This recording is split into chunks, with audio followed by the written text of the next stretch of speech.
میرے نبی پاک صلی اللہ علیہ وسلم کا فرمان ہے، مصطفیٰ کریم نے فرمایا تو رب کی رضا کے لیے جھک جا، تو اللہ کے لیے جھک جا، رب تجھے عزت عطا فرما دے گا۔ تو توحید کا پہلا سبق یہ ہے کہ اللہ کے سامنے جھکنا ہے، کسی اور کے سامنے۔ معین الملت والدین عطا رسول ہند الولی حضرت خواجہ معین الدین چشتی اجمیری رحمت اللہ تعالی علیہ فرماتے میں حج کے لیے گیا، جب میں مینا مزدلفہ عرفات میں گیا تو ایک آدمی کو میں نے لبیک کہتے دیکھا۔ عقیدہ مسلمان کا رب ایک ہے، میرا رب ایک ہے، میرا رب ایک ہے، میرا مالک ایک ہے، وحدہ لا شریک ایک ہے میرا اللہ۔ فرماتے میں نے اس شخص کو دیکھا لبیک لبیک لبیک پکارتا، وہ آدمی جب لبیک کہتا تو جواب آتا لا لبیک، تو غیر حاضر ہے، پھر کہتا میں حاضر ہوں، پھر آواز آتی تو غیر حاضر ہے۔ حضرت خواجہ معین الدین اجمیری علیہ رحمہ فرماتے میں نے مجمع سے بازو پکڑ کے باہر نکالا، میں نے کہا بھائی تجھے پتا ہے جب تو لبیک کہتا ہے تو جواب آتا ہے لا لبیک، تو غیر حاضر ہے، تجھے پتا ہے؟ اب فرماتے وہ رو پڑا، کہنے لگا معین الدین مجھے پتا ہے۔ میں نے کہا اچھا؟ کہنے لگا حضور 24 سال بیت گئے، میں ہر سال حج کرنے آتا ہوں،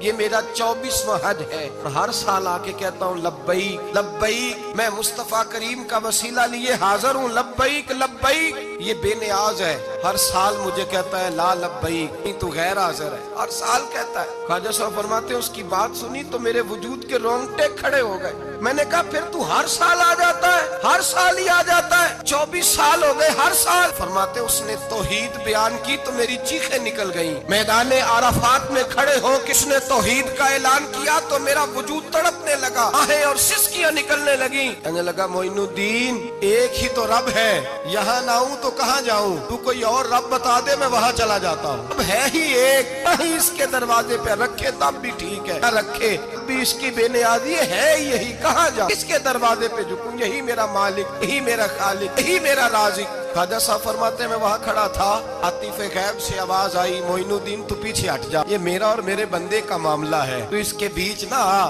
اگر میں نے ایک دفعہ بھی کہہ دیا کہ تو حاضر ہے تو یہ اگلے سال آئے گا نہیں، مجھے اس کا آنا پسند ہی بڑا ہے، 24 سال ہو گئے، اس کا بھی حج قبول فرمایا ہے، اس کی لبیک کی برکت سے قبول فرمایا۔ بھائی یاد رکھیں اور سمجھیں، توحید یہ ہے کہ میں تیرا ہوں، اے اللہ میں مالک میں تیرا ہوں، میں کدھر جاؤں؟ میرے اعلیٰ حضرت فاضل بریلوی رحمت اللہ علیہ کے والد گرامی خوبصورت بات فرماتے مجھے دعا مانگنے کا طریقہ میری بیوی نے سکھایا۔ حضرت کس طرح؟ فرمانے لگے ایک دن مجھے اس نے کوئی کام کہا، کوئی ضرورت گھر کی بتائی، تو میں نے کہا میرے پاس پیسے نہیں ہیں، کچھ دنوں میں دے دوں گا، عورتوں کا مزاج ہوتا ہے گھر کے کام انہوں نے بتانے ہوتے۔ 2-4 دن کے بعد کہنے لگی حضرت ایک کام کہا تھا، فرمانے لگی ابھی جیب میں پیسے نہیں ہیں، ذرا آتے ہیں تو کچھ کر دیتا۔ 2-4 دن کے بعد پھر عرض کرتی حضور وہ میں نے کچھ گزارش کی تھی، فرماتے مجھے غصہ آیا، ناراض ہوا، میں نے کہا تو بار بار کہتی رہتی ہے، تجھے بتایا تو ہے ابھی میرے پاس پیسے نہیں، کہیں سے آتے ہیں تو دے دوں گا۔ فرماتے جب میں نے جھڑکا تو وہ بھلی مانس رو پڑی، اور رو کر کے اس نے لفظ کہے تو مجھے رب کریم کی